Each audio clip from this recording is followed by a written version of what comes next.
Il est très bon en tant que coach. Il est ensuite devenu manager. C'est devenu un très bon manager. Là maintenant, il est organisateur. Je pense que ce sera aussi un très bon organisateur. Je pense que si on devait le décrire aujourd'hui, passionné, compétent et engagé. Il a une ambition terrible. Plus je le connais, et plus il grandit.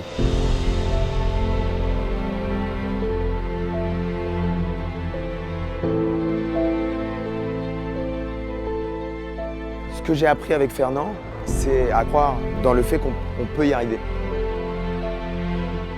Il a dédié sa vie aux arts martiaux, il a dédié sa vie au MMA, au détriment de beaucoup d'autres choses.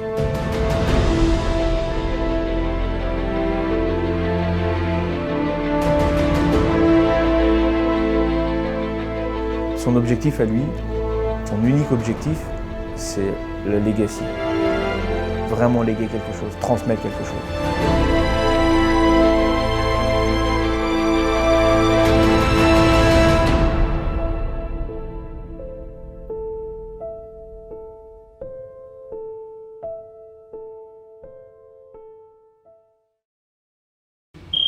Let's go.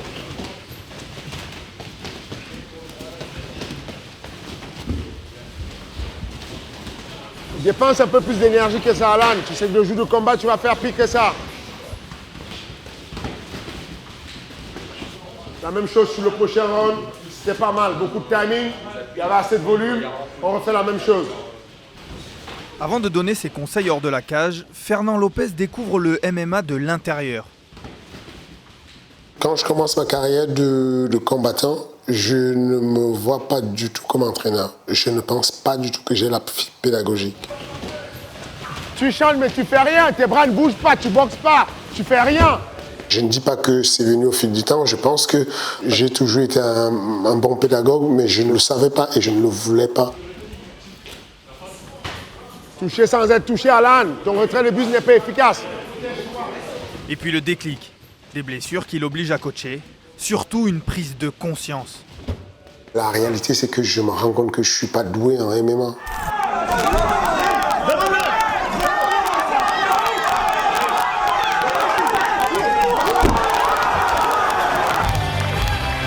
Le fait que j'ai été un combattant moyen, médiocre, et le fait d'avoir échoué à plusieurs niveaux, ça m'a permis de pouvoir anticiper sur certaines erreurs et certaines choses qui à mon avis, me font être meilleur entraîneur. Il n'y a pas de puissance, on ne risque pas de se faire mal. C'est le moment de soigner comment on a. Si on décide d'entrer en judoka, qu'on se positionne correctement. Si on décide d'entrer en lutte, évitez d'avoir les jambes tendues, les fesses en l'air, vous ne serez pas bon pour lutter. Redescendez tout de suite, positionnez-vous avant de relâcher. Juste je me positionne, je relâche, je repars en boxe dans la foulée. On soigne bien le contrôle d'une jambe ou de deux jambes et on met du volume sur la boxe. Okay? Pas besoin de taper fort, juste de taper avec beaucoup de volume. Grosse pression en anglais. T'as vu? T'as vu? Même quand tu veux le faire, tu arrives comme ça. Tu as tes fesses qui sont en haut. Moi, je veux qu'on fasse un squat. Tu rigoles, mais c'est un apprentissage à faire. C'est ça qui est la clé de tout. Combattant moyen donc, mais entraîneur à succès. Le lien n'est pas évident, et pourtant.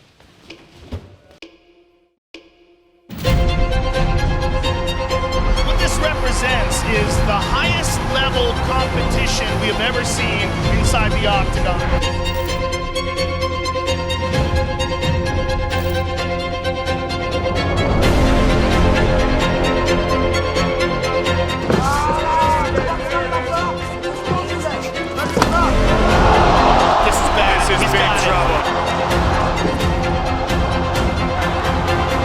Fais le craquer sur la première minute.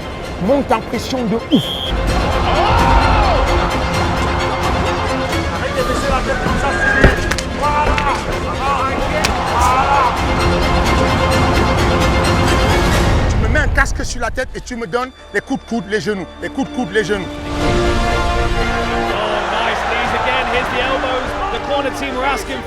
Fernand, ça a été le premier en France à croire qu'on peut aller à l'UFC et qu'on peut gagner à l'UFC.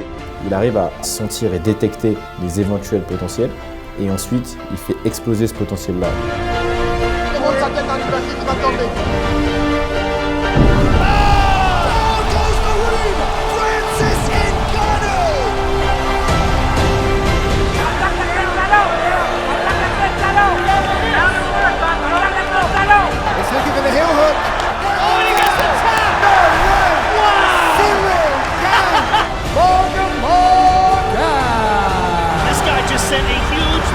that division.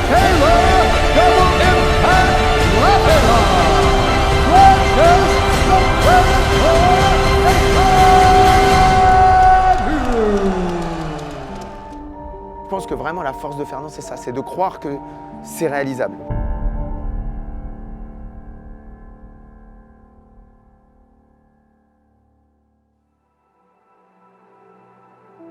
En chiffres, ça donne 28 combats à l'UFC, la meilleure organisation de MMA au monde. Francis Ngannou, Taylor Lapillus ou encore Cyril Gane y ont combattu sous les ordres de Fernand. Mais aussi des athlètes comme Karla Moussou ou Samir Faidine pour les ceintures d'organisation comme le Cage Warriors ou le TKO.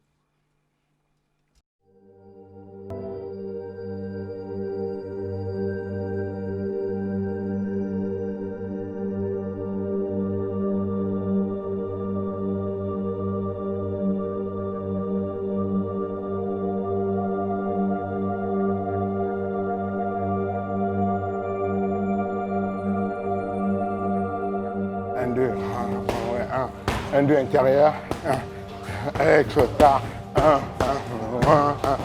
oui.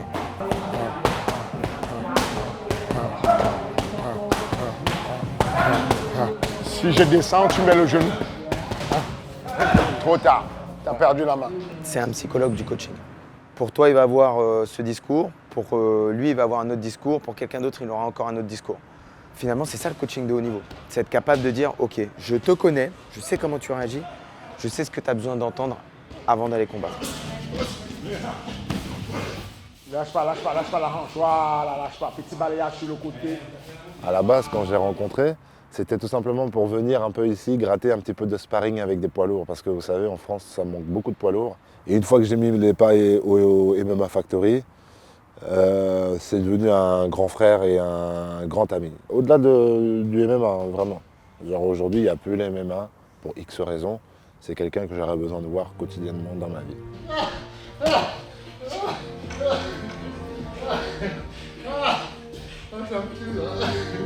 Je ne sais pas entraîner sans amour. Je ne sais pas entraîner sans passion. Et donc quand j'entraîne toujours, on a toujours l'impression qu'il y a quelque chose de très fusionnel avec mes élèves. Mais t'as tout quoi là? Vas-y, mets-toi là, frère. C'est un gros défaut quand on est entraîneur. Il faut trouver le moyen de se détacher un tout petit peu, sinon... L'affectif, en fait, pourrait venir mettre des interférences dans ce système de travail professionnel.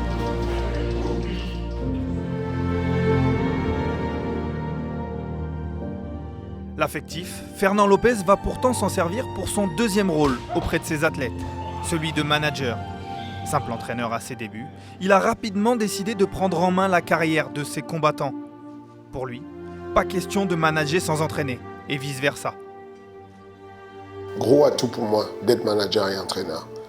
Le rôle d'un manager, le rôle primaire, c'est d'aller choisir et de sélectionner les bons combats. Je pense que c'est une vraie force qu'il a d'être un entraîneur et deux manager parce qu'il sait ce qui se passe aussi dans la vie de ses athlètes.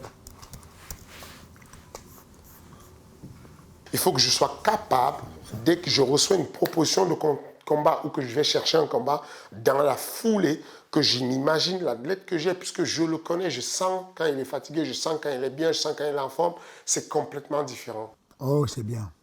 Les deux Harris m'intéressent. Je sais que quand il m'a proposé un combat et qu'il a vraiment envie d'être que sur la casquette manager, forcément, il y a aussi le coach qui parlera un petit peu avec tout l'affect qui va avec. Donc s'il me le propose, ça veut dire qu'il a déjà checké avant et qu'il sait que c'est un bon combat pour moi. Donc c'est très rassurant pour moi. C'est vraiment une très grande plus-value. Il est courageux quand même. C'est là, ils sont bagarrés. Enfin, il n'a pas peur d'échanger. On peut manager à distance administrativement, sur les papiers, on peut regarder les combats et puis faire des analyses, mais avoir des athlètes avec soi, connaître leur mentalité, savoir quand est-ce qu'ils craquent, quand est-ce qu'ils ne craquent pas, je suis convaincu que c'est la bonne méthode.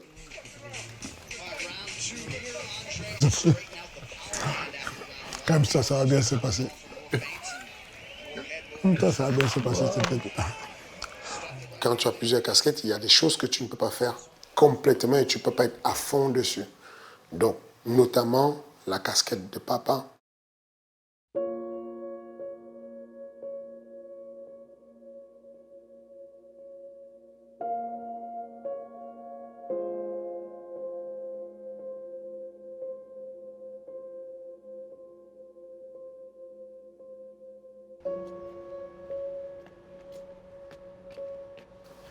La casquette de papa est probablement la plus difficile, la plus amusante, la plus intéressante, la plus épanouissante, la plus gratifiante. On sent que, à la fois, il pose le cadre, des fois avec un peu de sévérité, mais on sait que de l'autre côté, c'est le gros cœur tendre parce qu'il les aime plus que tout et il aime être avec elle, il aime passer du temps avec elle et voilà, il est heureux quand il est avec elle.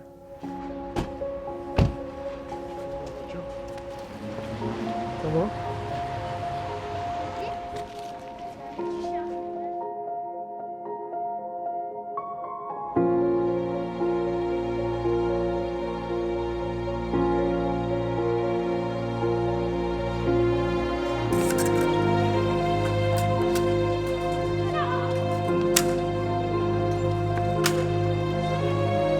Bonjour mesdames. Bonjour. Sandrine Fernand, une personne du comité directeur. Enchanté. Les autres casquettes, quand je réussis à louper quelque chose parce que j'étais focus ailleurs, c'est pas bien grave. Parce que finalement, c'est que des compétences qu'on va avoir et on va avancer. Par contre, quand on loupe les moments de vie, c'est grave. Il ne faut pas trop les louper quand même. C'est pour ça qu'à chaque fois que je les vois, je mets le maximum de boost pour être bien avec elles. On reste le plus haut possible, le plus droit possible. Top.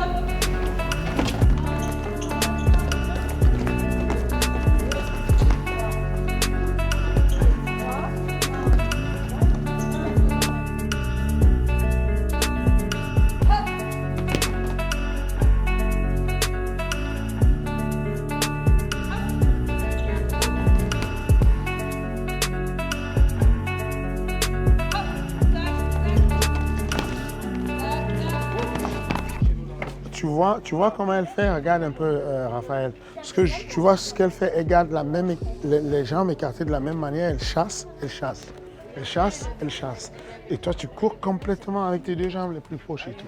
Si tu peux garder les jambes écartées comme elle, ce serait bien. Que tu restes ici et que tu chasses, tu chasses, tu chasses. Et du coup, tu peux repousser rapidement comme ça et tu peux repartir rapidement comme ça. Des fois, c'est plus fort et je n'ose pas parler pendant qu'elle est en cours, mais quand elle sort du cours, je lui donne un petit conseil qui peut peut-être aider. C'est bien parce qu'il a un œil sur sa fille, sur son développement, que ce soit moteur ou le fait qu'elle se sente bien, et ça, c'est super important. J'ai reçu récemment un cadeau de ma fille qui a 7 ans, un document où elle avait marqué le meilleur papa du monde. Et j'ai été très affecté par ça, parce que je sais au fond de moi que je ne suis pas le meilleur papa du monde, parce que finalement, avec toutes ces casquettes, j'aurais voulu passer un peu plus de temps avec mes filles, mais je n'arrive pas.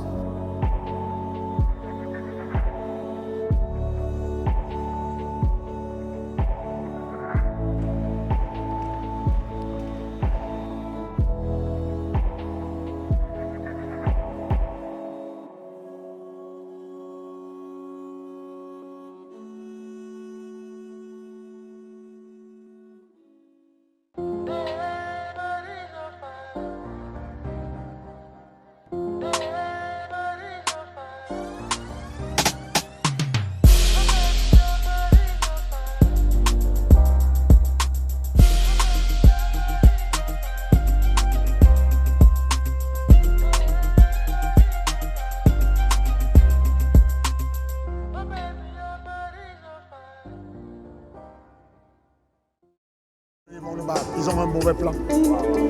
C'est ça. En 2019, l'emploi du temps de Fernand Lopez s'est encore alourdi. Après un test au cirque d'hiver 4 ans plus tôt, il se lance cette fois pour de bon dans la promotion d'événements MMA. Il devient directeur sportif de l'Ares Fighting Championship, un projet ambitieux porté par Vivendi Sport. Voilà, les portes sont là en fait. Ici, là, on attend 14 000 personnes. J'ai fait le tour du monde. J'ai fait des événements incroyables, j'ai fait tous les grands événements, mais un chantier comme celui-ci, je ne m'attendais pas à ça, c'est monstrueux. Je pense qu'on a lancé une machine, même moi ça me fait peur. L'histoire est en train de s'écrire.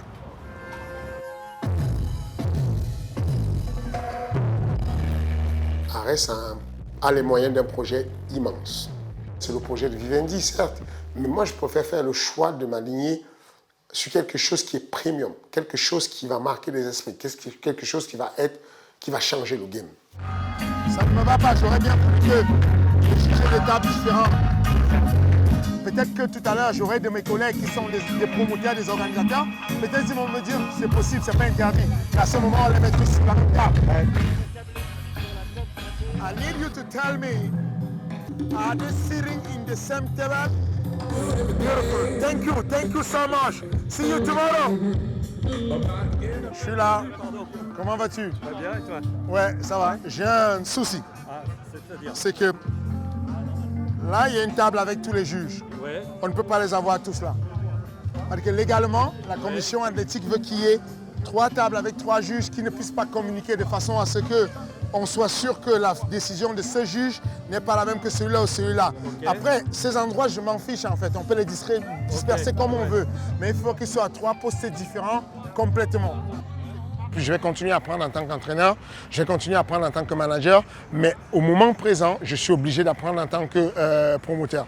La place qu'il a, lui, dans l'organisation, c'est une grosse place. Il est directeur sportif de l'organisation.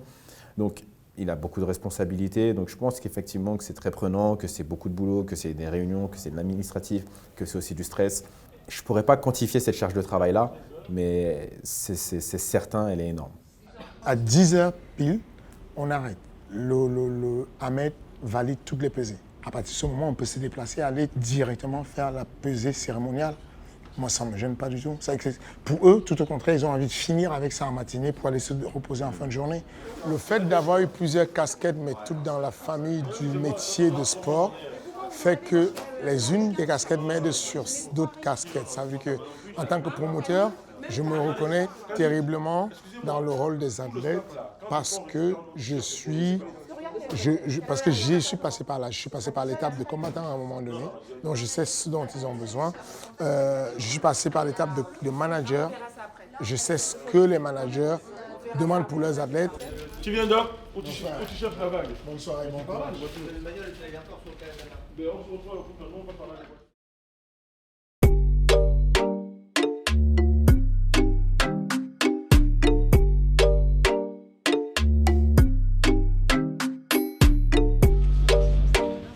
suis très fier, très honoré d'être avec des collègues comme cela. On vous présente une carte qui a l'ambition de devenir l'un des événements majeurs dans le monde sur ce qui est de l'Afrique, sur ce qui est de l'Europe. Je vais laisser la parole aux acteurs, aux combattants qui vont écrire l'histoire samedi parce que vous allez témoigner quelque chose de fort, quelque chose qui sera le début d'une grosse histoire. Merci à tous d'être là. À Dakar, la RES part de zéro. Toutes les bases de l'organisation sont à construire. Pour ça, Fernand Lopez regarde ce qui se fait ailleurs. UFC, Bellator, autant d'exemples à suivre. On s'inspire de ces organisations, mais on sait très bien que pour sortir du lot, pour devenir un jour numéro 1, il va falloir créer notre propre inspiration. Il va falloir trouver le produit magique. Il va falloir trouver le truc qui va nous faire le facteur X. Être promoteur, c'est aussi être au sommet de la pyramide. Est-ce que la casquette de promoteur est celle qui rapporte le plus d'argent? C'est possible, mais c'est très variable.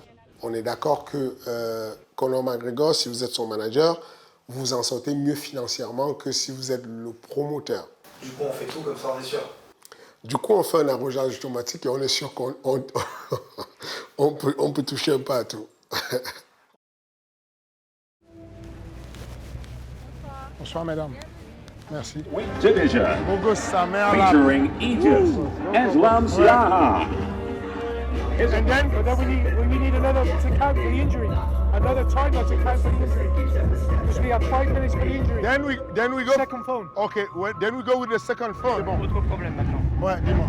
Ils sont tous occupés, donc ils n'ont pas le temps d'aller faire les règles au prochain combat. Ouais, je gère les règles. Ok. Ok. Ça va pas. Ça va clairement pas. Pression de malade. Je te crois pas. Qui fait ça?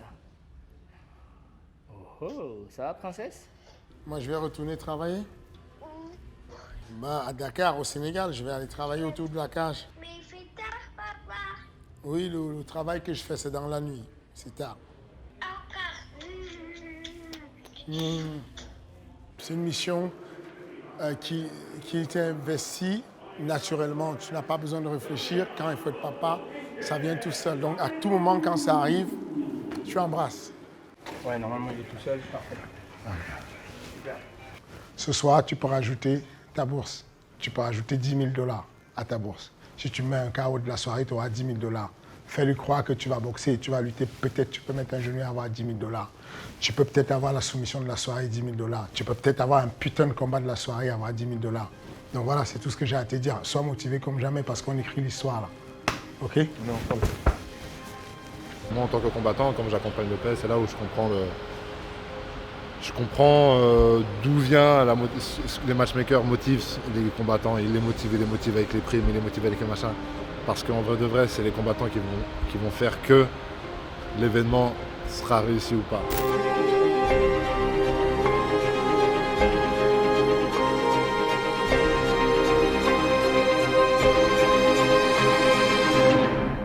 Let's go, guys. Let's go.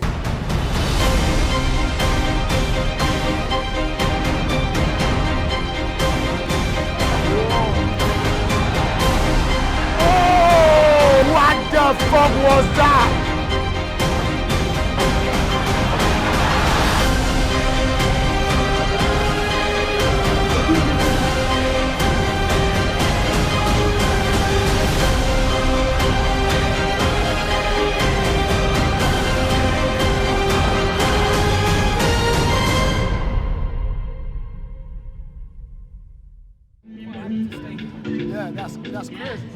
Posséder plusieurs casquettes peut aussi être dangereux.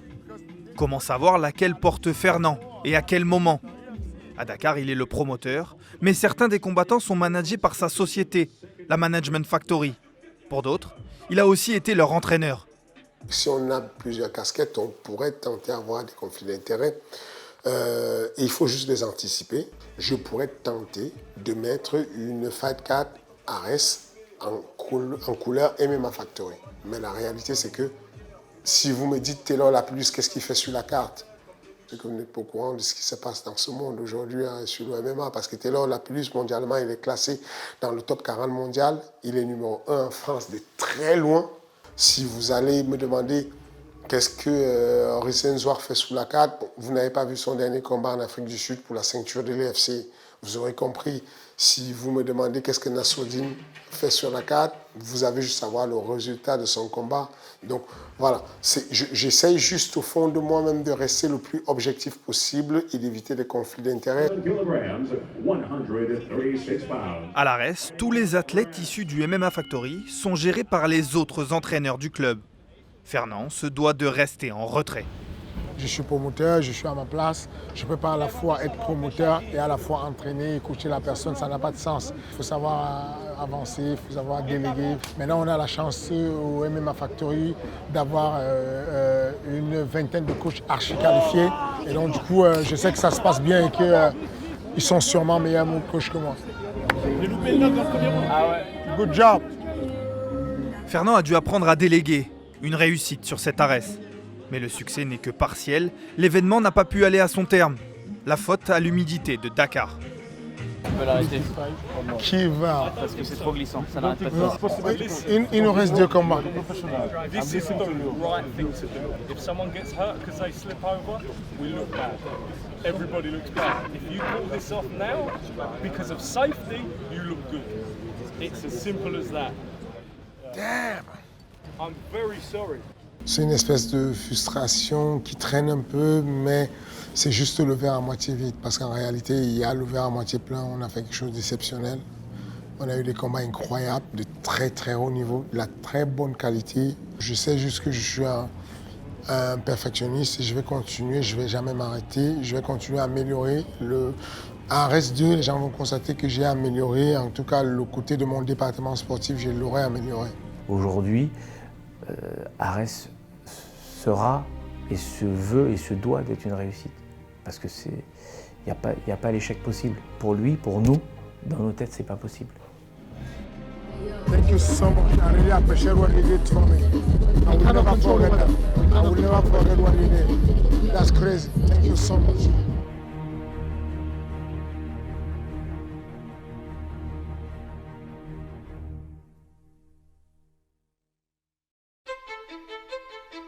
Coach, manager, promoteur, Fernand Lopez continue son ascension avec succès. Alors quelle sera la prochaine marche? Certains ont déjà leur idée. On a vu tellement de changements chez Fernand pendant ces dernières années, entre combattant, coach, manager, maintenant organisateur. Je me dis qu'il n'a tout simplement pas de limite et que tant qu'il le pourra, il continuera d'évoluer, continuera d'avancer. Je ne serais pas surpris d'entendre dans quelques années qu'il soit dans la politique, par exemple. Ça ne m'étonnerait pas et ce serait peut-être même une suite logique, j'ai envie de dire. Je n'ai pas l'intention de faire la politique. Ça peut changer, hein, mais je n'ai vraiment pas l'intention. Je n'ai vraiment pas envie. Je veux rester sur quelque chose de factuel. Je veux rester sur des chiffres, sur des normes, sur quelque chose de palpable. La politique, c'est très volatile. La politique, c'est très subjectif. Et je ne suis pas bon en politique. Fernand n'envisage pas une carrière en politique, mais rappelons-nous qu'il n'y a pas si longtemps, il n'envisageait pas non plus une carrière d'entraîneur.